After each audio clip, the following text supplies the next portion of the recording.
आज के लेक्चर में अब हमें क्या करना है कि हमें लेआउट फाइल्स का काम देखना है। अब लेआउट फाइल्स क्या होती हैं आपके पास? लेट सपोज आपने ये कहा कि मैं जो है वो बार बार किस तरीके से, अगर मैं यहाँ पर आऊँ अपनी रिसोर्सेज में गए, हमने 3 पेजेस बनाए थे। एक मेरे पास था अबाउट के नाम का, सही है, एक मेरे पास यहाँ था डाउनलोड के नाम का, और एक था यहाँ पर वेलकम। इस तरीके से 3 पेजेस बनाए थे। अब देखो, अगर मैं 3 पेजेस में देखूँ तो आज हमें ये काम ये करना है सबसे पहले कि अगर आपको क्या करनी है, CSS लगानी हो या इमेजेस लगानी हो, किसमें, लारावेल में, तो आप कहाँ पर लगाओगे? अब देखो, अगर मैं CSS की बात करूँ तो यहाँ पर देखो स्टाइलिंग के टैग यहाँ पर आपके पास हर जगह खुला हुआ है, सही है। ये स्टाइल का टैग यहाँ पे ओपन हुआ हुआ है, और इसमें जो है वो ये वाली सारी चीज़ें आपके पास स्टाइल के टैग में आ रही है। अब अगर मैं इस स्टाइल के टैग को हटा दूँ तो उसके बाद क्या होगा कि आपका जो लेआउट है वो ख़राब होगा। अब देखो, अगर मेरे पास क्या है, बहुत सारी फाइल्स है या बहुत सारी CSS है एक पेज की, तो मैं एक पेज में यहाँ पे तो नहीं लगाते। अगर हम कॉन्स्टेंट उसके ऊपर बात करें, अगर आप एक एज ए वेब डेवलपर बात करें, तो वो ये कहता है कि भाई आपके पास CSS अलग होनी चाहिए फाइल, जावास्क्रिप्ट की फाइल अलग होनी चाहिए, मतलब सारी चीज़ें आपकी क्या होनी चाहिए, अलग अलग होनी चाहिए, तो ही आप क्या कर सकते हैं, ये काम कर सकते हैं। तो फिर उसके लिए क्या करना पड़ेगा आपको, कि हम यहाँ पे क्या करते हैं कि हम ये CSS की फाइल कहाँ बनाएंगे। अभी तो हमने ये देखा था कि रिसोर्सेज में आपके पास व्यूज हैं, और व्यूज में आपने अपने व्यूज बना लिए थे, लेकिन देखो रिसोर्सेज में कहीं पर भी CSS का काम नहीं है। तो CSS के लिए मैं क्या करूँगी, यहाँ पर एक फोल्डर होता है पब्लिक का, और पब्लिक के फोल्डर में जाके आप क्या बनाते हैं, अपनी CSS या जावास्क्रिप्ट की फाइल। अब देखो, CSS और जावास्क्रिप्ट की फाइल पब्लिक में क्यों बनाते हैं, क्योंकि देखो हम ये कहते हैं कि हमारी जो चीज़ें हैं वो वेब एप्लीकेशन के ऊपर वैसी नज़र नहीं आनी चाहिए जैसे आपने कोड किया है। लेकिन देखो, जब आप CSS के ऊपर बात करते हो ना, और इमेजेस की बात करते हो, तो वो आपके पास क्या होती है, पब्लिकली एक्सेसिबल होती हैं।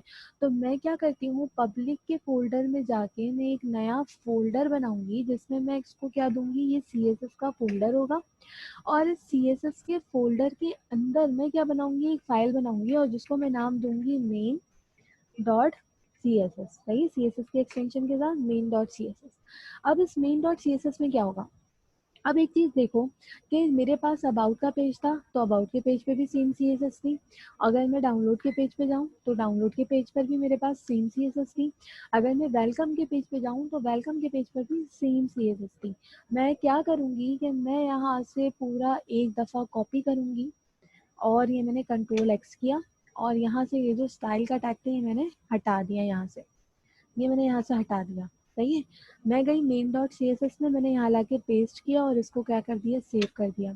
सेव करने के बाद अब देखो 3 जगह पर है ना स्टाइल वाली चीजें, तो उसके बदले में क्या करूंगी कि मैं इस वाली जो मेरे पास पब्लिक के फोल्डर में फाइल है CSS की, इसको लिंक करवाऊंगी। अब देखो, लिंक करवाने के लिए हम HTML में यूज करते थे लिंक का टैग, तो मैं यहाँ पर भी क्या करूंगी, लिंक का टैग ही लगाऊंगी, और यहाँ पे देखो लिंक CSS, तो ये आप क्या करेंगे, इस तरीके से एंटर करना आ जाएगा। अदरवाइज आप पूरा लिख लो तो भी मसला नहीं है।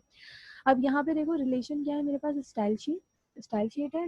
अब देखो HREF यहाँ पे तो डायरेक्टली आ गया स्टाइल डॉट CSS, लेकिन अगर मैं देखूँ तो मेरे पास जहाँ पर मेरे व्यूज हैं वहाँ तो फाइल नहीं है। फाइल कहाँ पर मौजूद है, पब्लिक के फोल्डर में। तो यहाँ पर जो फाइल का नाम है ना, वो थोड़ा हमें डिफरेंट करना पड़ेगा। किस तरीके से, अब देखो, अगर आप लोगों को याद हो कि MVC में हमने रूट नोड सेलेक्ट किया था, तो रूट नोड सेलेक्ट करने के लिए यहाँ पर हम लगाते हैं स्लैश। स्लैश का मतलब इस प्रोजेक्ट में जाकर क्या नाम है फोल्डर का, पब्लिक। तो मैंने कहा भाई पब्लिक में जाएं आप, और पब्लिक में जाने के बाद एक CSS का फोल्डर है, और CSS के फोल्डर में आपके पास फाइल है मेन डॉट CSS, सही है। ये आपके पास क्या बन गया, एक पाथ बन गया। अब किस तरीके से, देखो, मैं गई अपने प्रोजेक्ट के अंदर मेरे पास पब्लिक का फोल्डर है, पब्लिक के फोल्डर के अंदर एक CSS का फोल्डर है, और उसके अंदर आपके पास क्या, मेन डॉट CSS की फाइल है।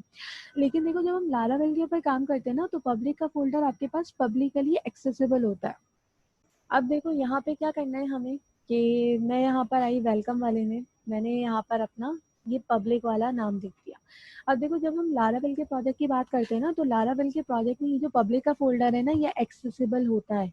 मतलब इस फोल्डर का वहाँ पर कोई नाम नहीं होता। तो मैं यहाँ पे पब्लिक का फोल्डर नहीं देंगे, हम क्या करेंगे, यहाँ डायरेक्ट हम यहाँ पे डायरेक्ट रूट नोड सिलेक्ट करेंगे, जो कि यहाँ तक है, सही है, ये क्या करेगा, खुद से लेकर आएगा। अब देखो यही सेम CSS कहाँ कहाँ पर है, हर जगह मौजूद है। हर जगह मौजूद से मुराद मेरे पास तीनों फाइल्स में, तो मैं तीनों फाइल्स में क्या करती हूँ, रिप्लेस करती हूँ और फिर अपने जाके कंटेंट चेक करूंगी कि क्या मेरे कंटेंट में कोई चीज़ डिफ्रेंशिएट हुई है या नहीं। तो ये मैंने यहाँ से भी स्टाइलिंग को कट किया और जो मेरा लिंक था ना, उस लिंक को मैंने यहाँ लाके पेस्ट कर दिया। इसी तरीके से इसको सेव करना, अबाउट के पेज पे जाना, अबाउट के पेज पर भी आपके पास क्या, ये पूरी की पूरी CSS लगी हुई है, इस पूरे को हटाना, क्योंकि हम यहाँ इंटरनल CSS नहीं लिखते, हम मोस्टली एक्सटर्नल CSS को कनेक्ट करवाते हैं, सिर्फ इसलिए। अब ये काम हमने कर लिए तीनों। अब देखो हम कैसे पेजेस को कॉल करवाते हैं, हम पेजेस को करवाते हैं अपने रूट के थ्रू। सही है, जो आपने यहाँ पर वेब के उसमें दिया हुआ था, कहाँ पर आ गया, रूट में, वेब में जाके। तो मैंने 3 पेजेस बनाए, स्लैश दूंगी तो वेलकम का व्यू खुलेगा, अबाउट दूंगी तो अबाउट का खुलेगा, डाउनलोड दूंगी तो डाउनलोड का खुलेगा, और ऐसे ही खुल जाना भी चाहिए। तो यहाँ पर आते हैं, इसको रिफ्रेश करते हैं, तो देखो कोई फर्क पड़ा नहीं पड़ा। इसका मतलब क्या है कि जो आपने एक्सटर्नली कनेक्टेड करवाई है वो सही है। फिर मैं अबाउट में जाके चेक करती हूँ, अगर लेआउट खराब होगा तो इसका मतलब है कि आपकी चीज़ें गलत हुई हैं। तो लास्ट टाइम तक हमारा जो लेआउट था वो अबाउट का यही था। इसी तरीके से अगर मैं डाउनलोड का जाके देखूँ तो डाउनलोड का भी आपका जो है वो हमारे पास इसी तरीके से काम कर रहा है। इसका मतलब क्या है कि आपने यहाँ CSS एक्सटर्नली लगा दी। अब देखो एक्सटर्नल CSS लगाने के लिए हम कहाँ गए थे, हम गए थे पब्लिक के फोल्डर में। अब अगर मुझे इमेजेस लगानी है ना, तो इमेजेस के लिए भी मुझे पब्लिक का ही फोल्डर यूज करना पड़ेगा। मैं इमेजेस के लिए भी पब्लिक के फोल्डर के ऊपर काम करते हैं। तो पब्लिक के फोल्डर पे राइट क्लिक करा और मैंने कहा न्यू फाइल, बल्कि न्यू फाइल नहीं बनानी, मुझे न्यू फोल्डर बनाना है। किसको लेकर आना है, इमेज को डालना है। तो मैंने पब्लिक के फोल्डर में जाके एक नया फोल्डर बनाया IMG के नाम से, और अब इस IMG में ना मुझे क्या चाहिए, एक पिक्चर चाहिए। पिक्चर से मुराद के अब हम क्या करते हैं, वेलकम में जाके मैं यहाँ जहाँ लारावेल लिखा है ना, मैं यहाँ लिखती हूँ द बर्गर शॉप। सही है, ये मैंने क्या करा, लारावेल में जाके इसको हम डाउनलोड में, ये आ गया द बर्गर शॉप। अब मुझे इसका लोगो लगाना है। लोगो कैसे लगाएंगे, इमेज होगी, ऑब्वियसली सी बात है।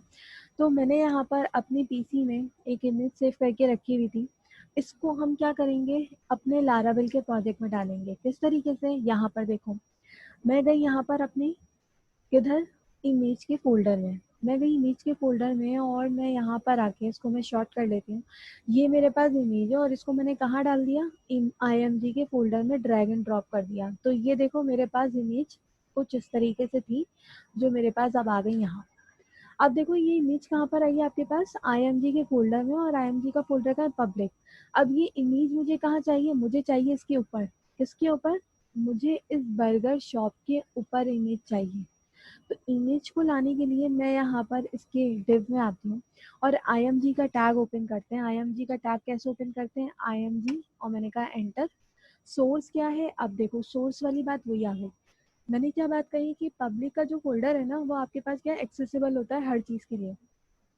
तो आपको क्या करना है, पब्लिक का फोल्डर नहीं देना, आपको क्या देना है, रूट नोड बताना है। मैंने कहा रूट में जाओ, IMG नाम का एक फोल्डर है, और IMG नाम के फोल्डर में एक फाइल पड़ी हुई है जिसका नाम यहाँ पर मैंने लिखा है बर्गर शॉप डॉट JPJ। और ऑल्टर में क्या लिखा है, मैंने कहा मैं यहाँ लिख दूं भाई बर्गर शॉप लोगो। ये मैंने क्या लिखा, ऑल्टर के टैग में। तो यहाँ पर देखो हम इसकी साइज और विड्थ वगैरह कर सकते हैं। तो मैंने इसको क्या करा, रिप्लेस करा। तो ये देखो ये आ गया मेरे पास लोगो, और नीचे क्या लिखा हुआ है, द बर्गर शॉप। अब देखो मैं क्या करती हूँ, मैं इसको इसके कलरिंग के हिसाब से क्या करती हूँ, CSS को चेंज करते हैं। किस तरीके से, आप देखो CSS हमने कहाँ डाली है, हमने CSS डाल दी है मेन डॉट CSS में। और ये जो आपके पास क्या है, लिंक्स है ना, ये जो लिंक्स है, ये जो नीचे लिंक्स आ रहे हैं ना, मैं इनको हटा रही हूँ क्योंकि मुझे ये लिंक्स चाहिए नहीं। तो मैं आती हूँ कहाँ पर, वेलकम के पेज पर, और ये रहे लिंक्स। तो मैं इस डिव को ही पूरा रिमूव कर देती हूँ ताकि मेरे पास लेआउट थोड़ा अच्छा सा बन जाए। यहाँ पर आके रिफ्रेश करो तो इस तरीके से आपका क्या आ गया, एक पेज आ गया। अब अगर आपको इसका टेक्स्ट का कलर चेंज करना है, तो टेक्स्ट कलर चेंज करने के लिए क्या करूंगी, मैं मेन डॉट CSS में जाऊंगी, और मेन डॉट CSS में जाके ये देखो लिंक के कलर थे, आपको ऊपर आपके पास क्या मिल जाएगा, ये रहा कलर आपके पास बैकग्राउंड की जो बॉडी है। तो यहाँ पर आके हम क्या करते हैं, इसको चेंज करते हैं। तो चेंज करने के लिए मैंने ये कहा कि इसके ऊपर क्लिक करना, तो या आ जाना चाहिए, ये आ गया। अब देखो मुझे ऑरेंज ऑरेंज सा कुछ शेड चाहिए, तो मैं इसका शेड कुछ इस तरह से करती हूँ। ये अब सेव करो। ऑरेंज शेड क्यों? क्योंकि मेरे लोगों के हिसाब से था। अब इसको रिफ्रेश करो तो देखो आ गया। इसका मतलब क्या है, जो आपने CSS लगाई हुई है वो आपके पास सही तरीके से वर्किंग कर रही है। तो इमेज भी हमारे पास आ गई और हमारे पास CSS का काम भी चल गया है। यहाँ तक क्लियर होगा होपफुली आप सबको।